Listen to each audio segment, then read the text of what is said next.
Бізге ол үшін жіп, әрине, жасыл түс таңдаған себебі, байқасаңыздар, көйлектің етегінде сондай жасыл түс бар. Соған сай болсын дедім. Номер 3 ілмек, ине, жуан, әсіресе көзі ірілеу болу керек. Ана спицалар сатылған кезде соның ішінде болады. Ана жібіміз өту үшін қайшы осыларды. Енді бастаймыз. Бұл үшін жағасын тура ортасын тауып алайық. Екіге бүктедім.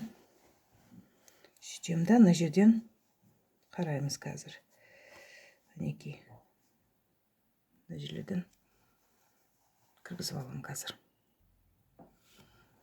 Мына жерден қалдыруға болады. Түйін жасағым келмеді, өйткені батуы мүмкін мойнына. Кейін тоққан кезде немесе арасына, тігілген арасына тығып жіберуге болады. Үшін қалдыра берейік. И бұрындары сондай кестені тігетін еді, сол секілді жасаймыз. Жанын алып, қадамдары қатты алыс болмасын. Әдемі болмай қалады. Сәл қиындау болады әрине, өйткені ұшы қатты шықпаған. Мына жерде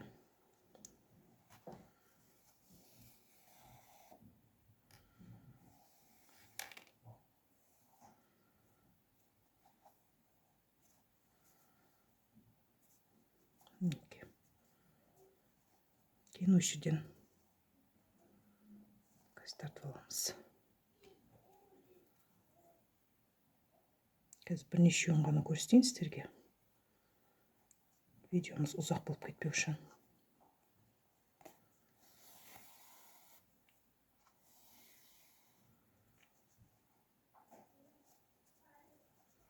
Осылай істеп, айналдыра осы жерге келейік. Міне былай болды. 72 ілмек алуға болады. Яғни ұяшықтардың. Сондықтан біз оң жақтан емес, сол жақтан бастауымыз керек. Негізгі қадамымызға көшеміз. Біз былай айналдырып алайын да. Оңайырақ болады сол кезде. Мына астымен қосып аламыз. Егер үстін ғана алатын болсаңыздар, онда жағаңыз көтеріліп тұратын болады. Сондықтан астындағы жіппен бірге қосып алу керек.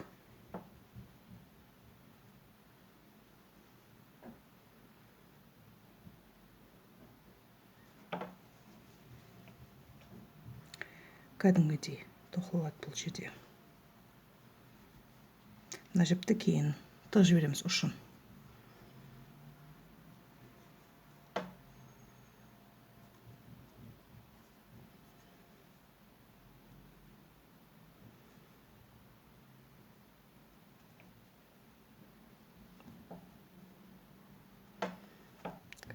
Кіргізе алмай жатырмын мына жерден. Бізде ешқандай қиыншылығы жоқ. Камера жақтан болғандықтан кедергі етіп жатыр маған. Мінекей. Осының барлығын осылай кіргізіп, тоқып шығу керек бізге. Айналдыра.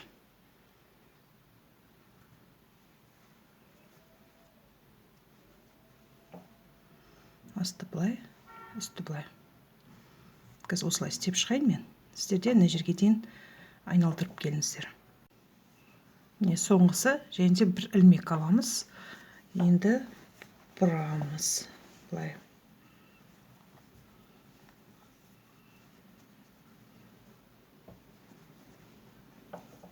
Бір орамды бағана. Келесі ұяшыққа кіргіземіз мына жерге.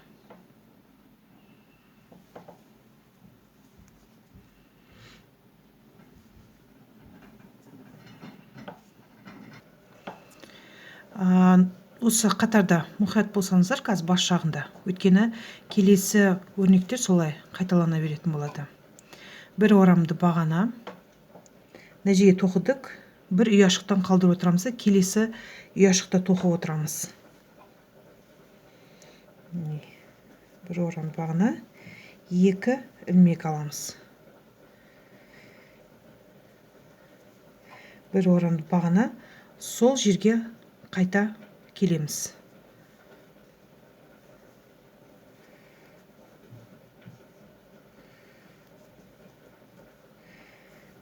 Ораймыз, ұяш қалдырамыз, келесі көршілес жатқанға тоқимыз.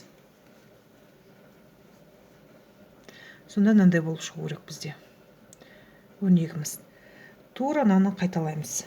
Бір орамды бағана, ұяш тастадық, көршілес жатқанға тоқимыз. Екі ілмекті ұмытпайық. Тағы да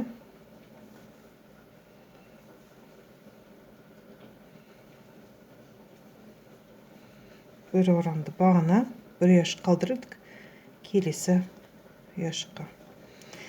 Осылай айналдыра тоқып шығыңыздар. Кейінгі қатарға өтеміз. Сонда былайша айтқан кезде римдік 6 деген санды немесе керісінше 4 деген санды еске түсіреді. Айналдырып тоқып шығайық. Мына жерде бір ұяш қалып отыр. Соны мына жеріміз бізде әдемі біту үшін негізінде мына біреумен біту керек еді. Бірақ бізде біреу қалып қойып жатыр мына жерден. Сондықтан еш қорықпай былай ала саламыз. Екі ілмек аламыз, биіктігі. Айналдырдық, келесі қатарға көшеміз. Ол үшін бір орамды бағана, мына жерде былай көрсетейін, міне V әріп сияқты болып тұр ғой. Осыған тоқимыз. Бір орамды бағана, тағы біреуін тоқимыз. Екі ілмек, бір орамды бағананың қайтадан сол жерге екі данасын тоқуымыз керек.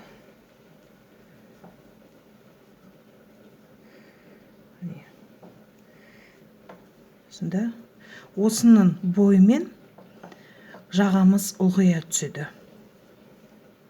Бір орамды бағана, мына жерде біреу бар еді ол бізде, соның үстіне біреу ғана тоқитын боламыз. Ол қай қатарда болса да өзгеріссіз қала береді. Тура сондай болып тоқылады.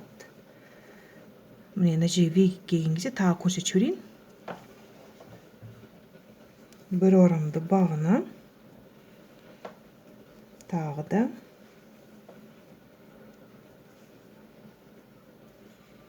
екі ілмек, тағы да екі дана. Бір орамды бағананың екі данасы.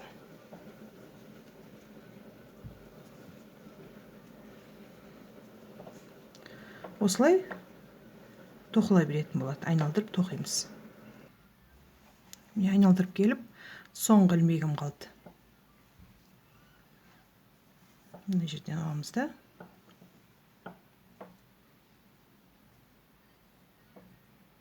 Мына жерден кіргіземіз қазір.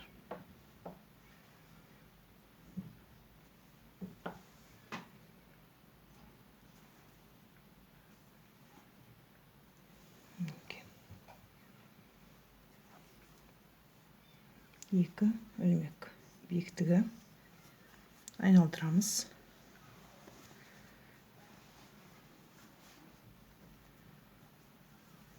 Мен мына жерде 6 болу керек.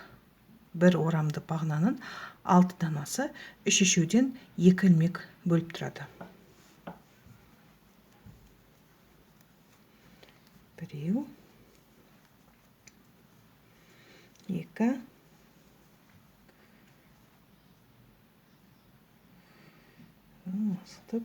еще бір, екі ілмек. Тағы да бір, екі,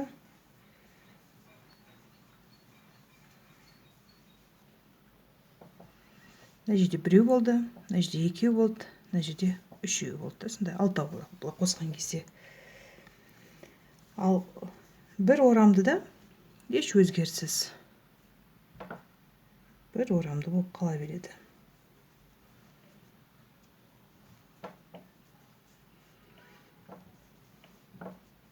Мына жерде де тура сол қайталанады. 1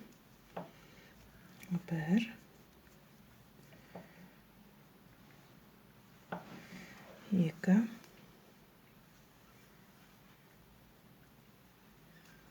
3 1 2 1 2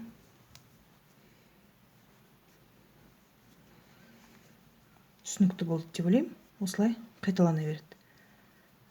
Мына қатарда еш өзгеріссіз бір орамды бағана. Мына жерде ғана өзгеріс болады да сонда. Міне былай шықты. Енді соңғы қатарға келдік біз.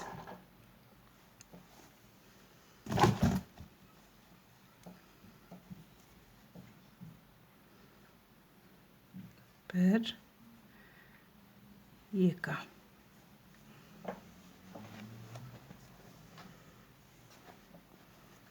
Айналдырамыз. Енді мына жерде бізде 6 тұр ғой. Сол жерге ортасын бөлмей 8 бір бағананың 8 данасын тоқимыз.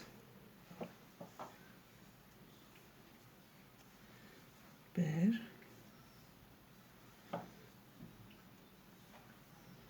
2 басқа жаққа тығып қазір. Дұрыс екен.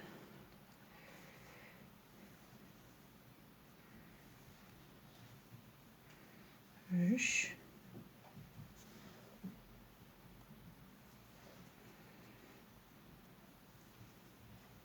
4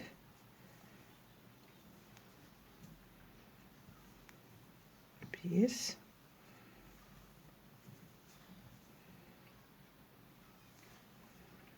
6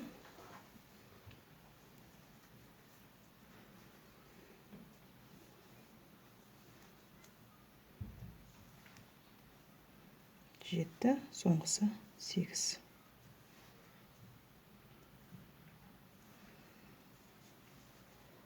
Былай болды сонда.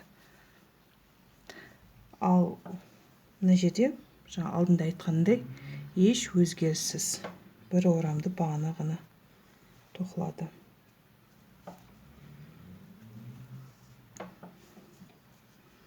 Ең басты тәртіпті біліп алсаңыздар, ешқандай қиындығы жоқ. Схемасы әдеттегідей Инстаграмнан алуға болады. Егер түсінікті болса, сол жерден скриншотпен түсіріп, схемаға қарап тоқи бересіздер. Бірақ ол жерде 2 орамды бағана көрсетеді. Мен тоқып жатқан жаға 3 жасар қызға болғандықтан, мына жаға үлкен болып кетеді. Оған үлкен болып кететін еді, сондықтан мен бір орамды бағана ғана алып жатырмын. Егер үлкендеу адамдардың жағасын істейтін болсаңыздар, үлкен адамдарға, онда 2 орамды бағананы ала берсеңіз де болады. Немесе жаңағыда үлкендеу жағаны қалайды кейбіреулер. Сол кезде де сол схемамен тура сонымен тоқи беруге болады. 5 болды. Каналға жазылып кетсеңіздер болады, жазылмасаңыздар, және де жаңа алдында айтқандай комментарияға түсінбеген жерлеріңізге сұрақтар қойыңыздар. Білгенімше жауап беремін. Неше болды мына жерде? Шатастырып алдым. 6-7 міне соңғысы.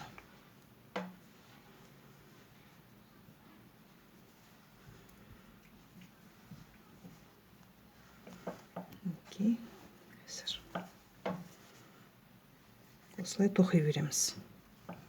Міне бір орамды бағананың қатарымен келе жатырмыз. Ол жерге өзгеріссіз солай жалғастыра береміз.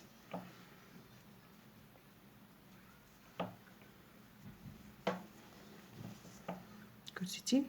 Былай болып жатыр өрнегіміз. мына соңғысын бітірдім, бірақ маған несі ұнамай жатыр, мына жері. Оны қалай істеуге болады? Екі орамды бағанан алып, мына ұяшық емес, одан кейінгі ұяшыққа тоқып жіберуге болады. Мінекей. Сәл болса да тегісте болды. Енді алып тастаймыз. Жіп өзін қызметін атқарып болдым. Енді мына жіптерді тығамыз.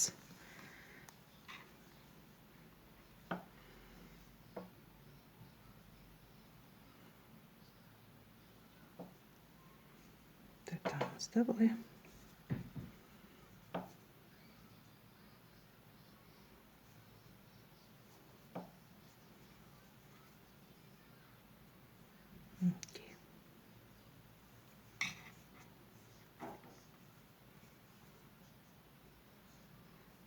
Егер бұдан да аккуратно дейді ғой, тығалатын болсаңыздар, өз әдістеріңізді қолдана беріңіздер.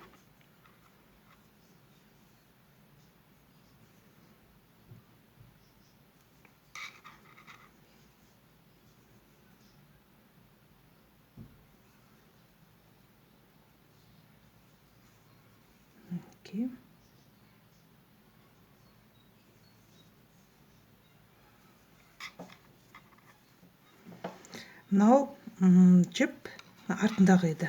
Міне біреуін тығып қойдым, яғни инемен өткізіп алдым да. Мына жерде қазір жіпті мына жақтан тығуға болады. Сөйтіп керек емес ұштан қазір қырқып тастаймыз екеуін де.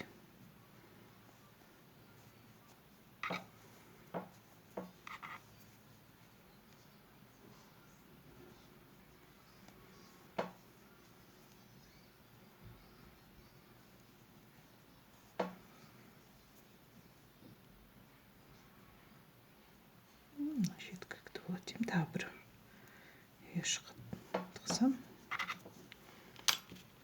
болды, енді алып тастай береміз.